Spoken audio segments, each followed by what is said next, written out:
Hey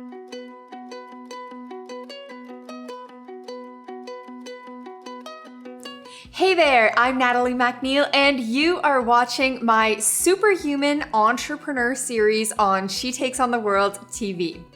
In this series, my team of doctors and wellness professionals are helping me and you stay healthy and achieve peak performance as you build your business.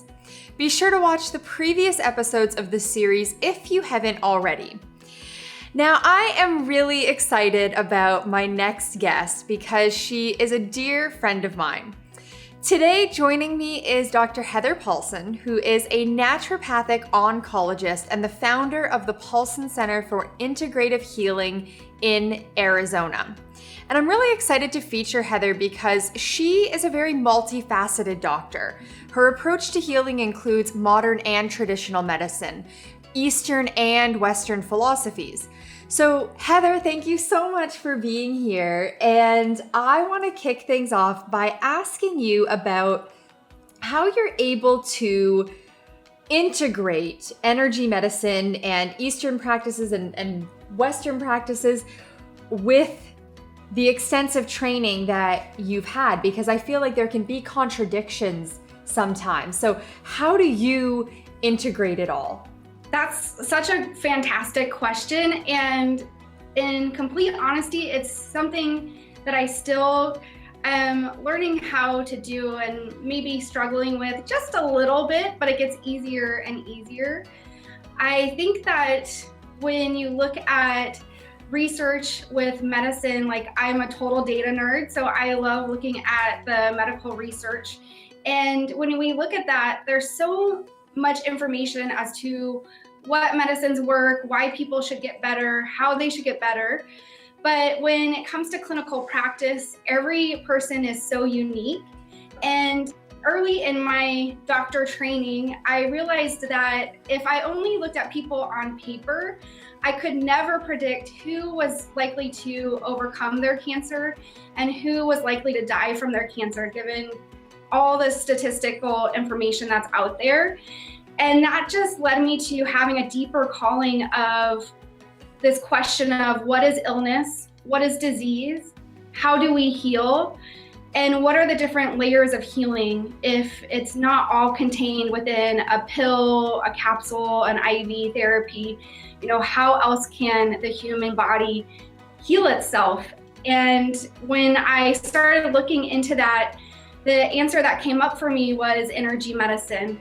And so I started seeking out teachers in energy medicine, from Native American tribal healers to kahunas in the Pacific Islands to great Eastern healers in the pranic healing community.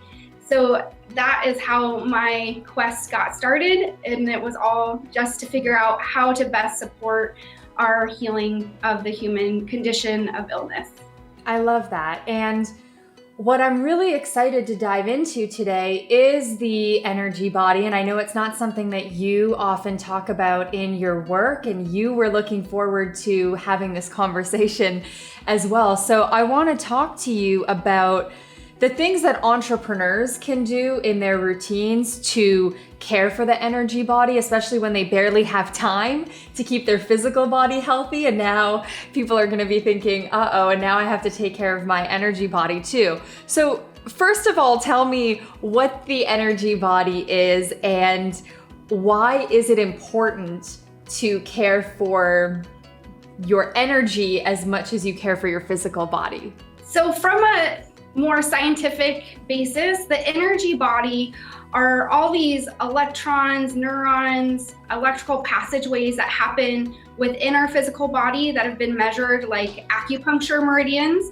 So there's actual research studies that show that those are real things, that there's different electric resistance in these areas of the body. And they've also shown that there's these areas outside of the body that can also be impacted by our thoughts, by meditation practices, by how we take care of ourselves. So that's kind of a more scientific version of measurement of these other bodies, in case people are like, what, an energy body? That's weird. So there are scientific explanations. From a more energetic perspective, we tend to think that there's these different areas of our body that store certain emotions and certain power centers and also certain types of illness, and they correspond with the middle of our body. In yoga, it's called the Sushumna. It's this flute that goes down the spine, and all of our energy comes out from that flute in different areas throughout the physical body.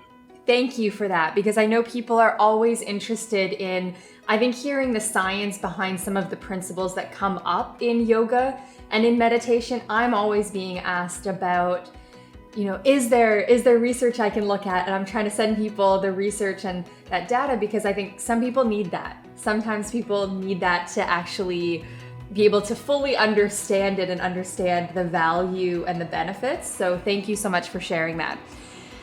On She Takes on the World TV, as you know, because we've known each other for a long time, we are all about giving people actionable advice and helping them to actually incorporate what we're teaching into their lives. And I know that you are here today with 3 actionables for our viewers at home to start to deepen their self-care practice and to take care of the health of their energetic body. So can you tell me what the first actionable is that you have for busy entrepreneurs to deepen into this practice?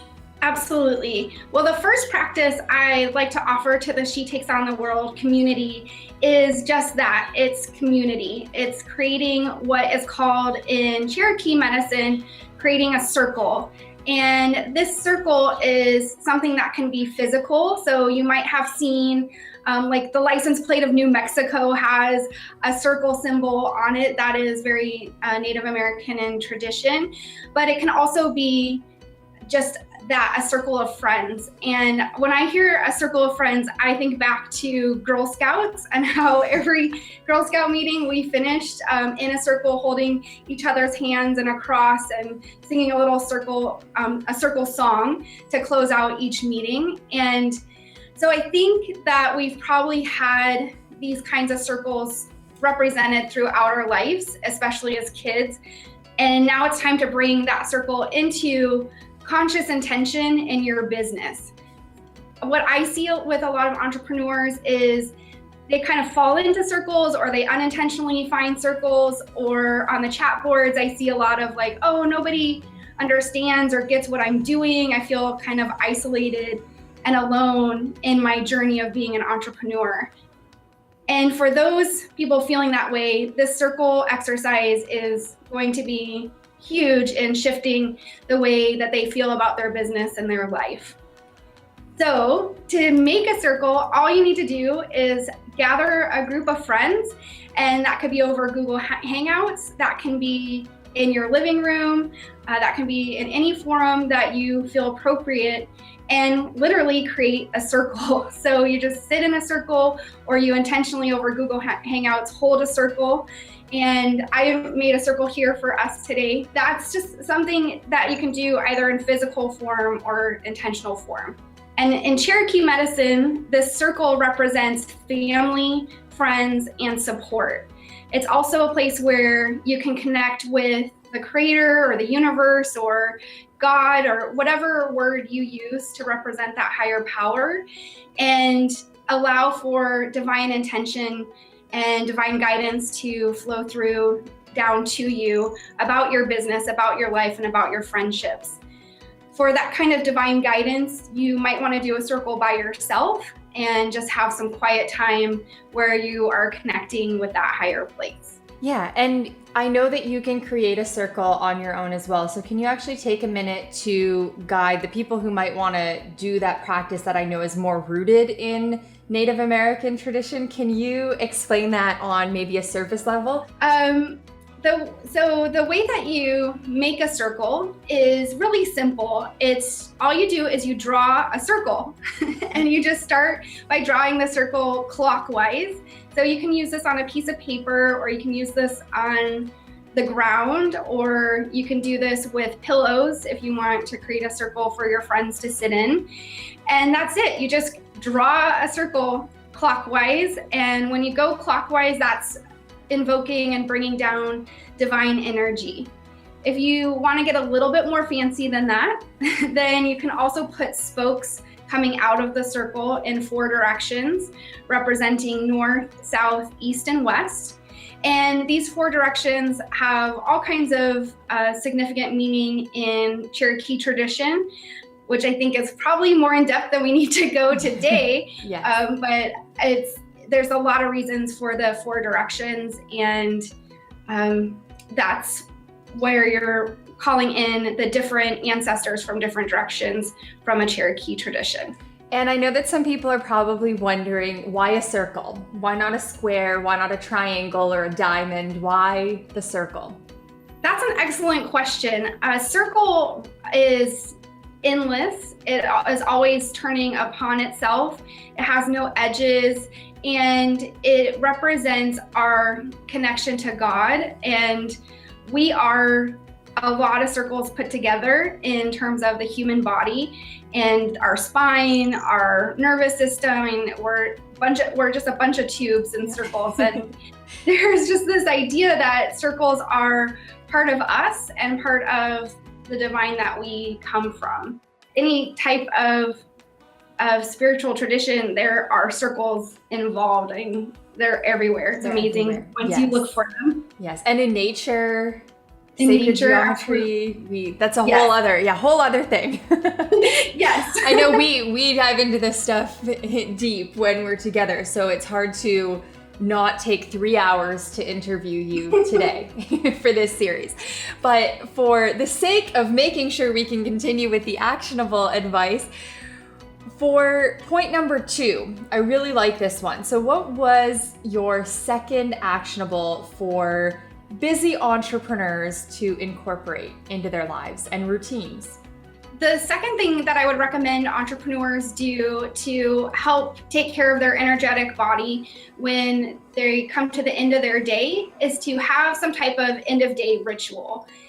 I find that this is really important, especially if you're working from home or you're having a side hustle, because it's hard to turn it off. And even if this is your full-time hustle, like working in medicine is my full-time gig, it's still hard to turn off the thoughts of the day and thinking about different clients or patients or customers, different actionables that you have to get done.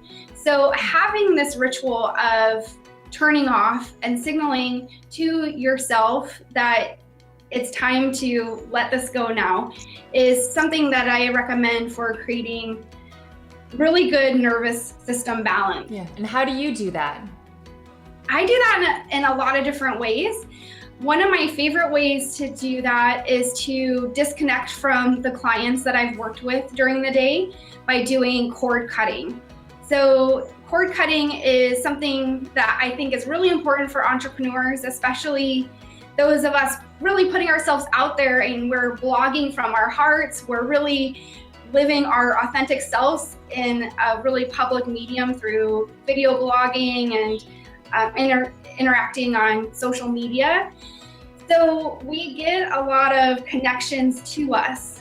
And when I talk to entrepreneurs that are feeling burnt out or tired or kind of losing some of their passion, a lot of times it's because of these connections coming from other people that they just haven't disconnected from. Yes.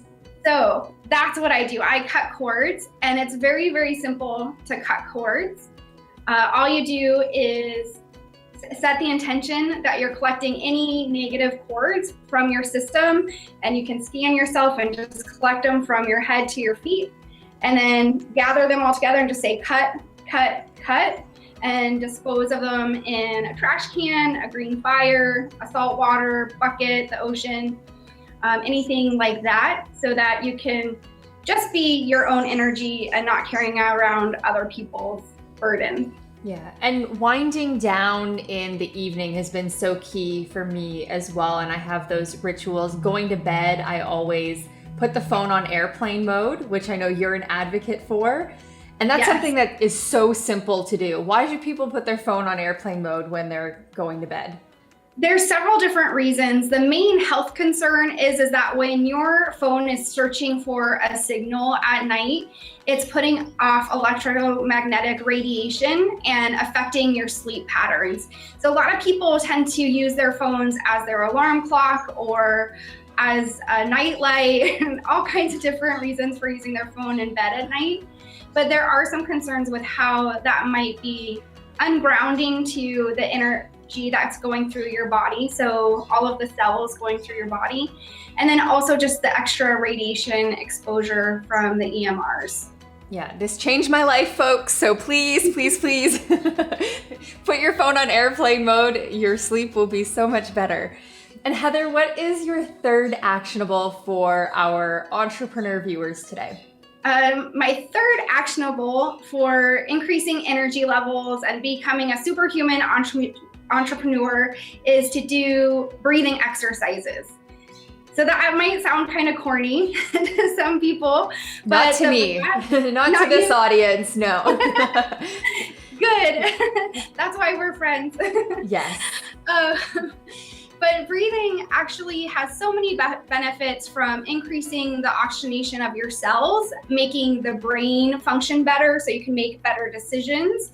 And also from an energy body perspective, it helps flush out any negative experiences that you're having, any negative emotions, and allows you to be a clearer body, a clearer channel for everything that's coming in. Do you have breathing exercises that you do in the morning versus in the evening? Is it something that you start and end your day with, or how does it fit into your routine?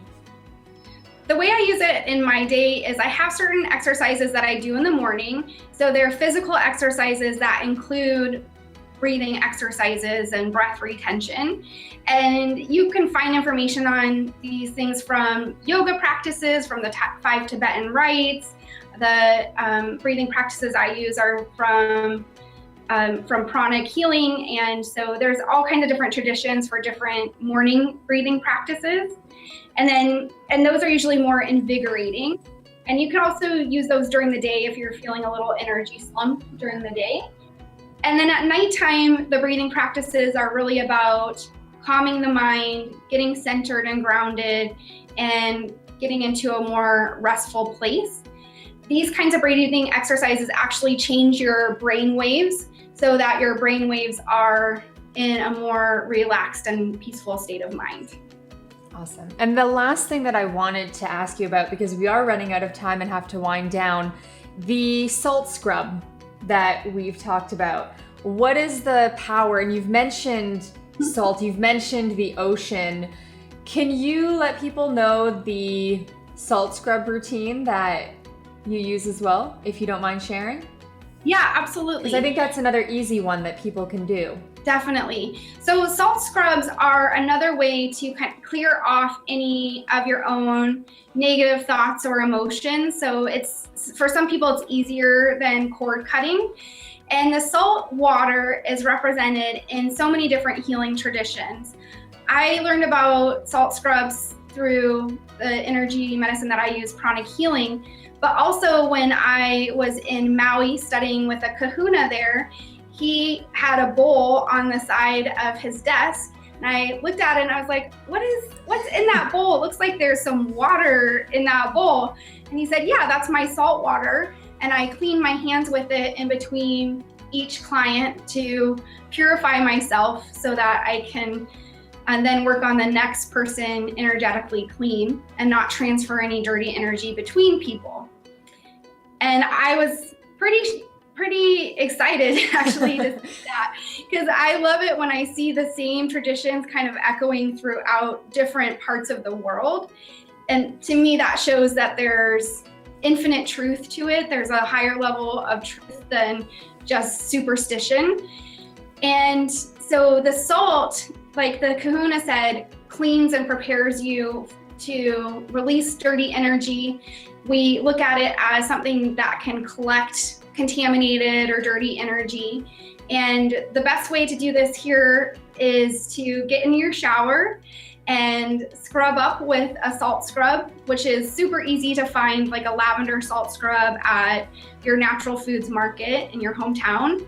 And you just let the salt sit there for 60 seconds if you can. Some days that's fine for me. Some days it's a little itchy, and that usually means I took on or built up a little more dirty energy on that day. So after that 60 seconds goes by, you rinse it off, and you can just cut the cords that might be associated with that salt and let them go down the drain. I love that. You've shared so many amazing actionables that are also pretty simple for people to incorporate into their lives. And I think that is exactly what busy entrepreneurs are craving. So thank you for being here and for sharing your wisdom and your light. I adore you, and I really appreciate you being part of the series. Yes, thank you for having me. And I hope that everyone goes out and uses these practices to help their light shine even bigger and to help more and more people in the world who need healing, love, and uplifting. And Dr. Heather and I would love to hear from you about which of these actionables you are going to incorporate into your life. What are you committed to taking action on when it comes to your energy? Because that is gold. You need to be taking care of your energy just like you take care of the rest of your body. So thank you so much for tuning in to another episode of the Superhuman Entrepreneur series on She Takes on the World TV. Remember that we have exclusive worksheets and downloads only available to our subscribers. So head on over to shetakesontheworld.com and subscribe, and I'll see you next time on She Takes on the World TV. I hope you loved the episode of She Takes on the World TV you just watched as much as I loved making it for you. I've got so much more inspiration and practical advice, plus fun worksheets to do in the Conquer Kit, a creative business planner for women entrepreneurs. So be sure to check that out at theconquerkit.com.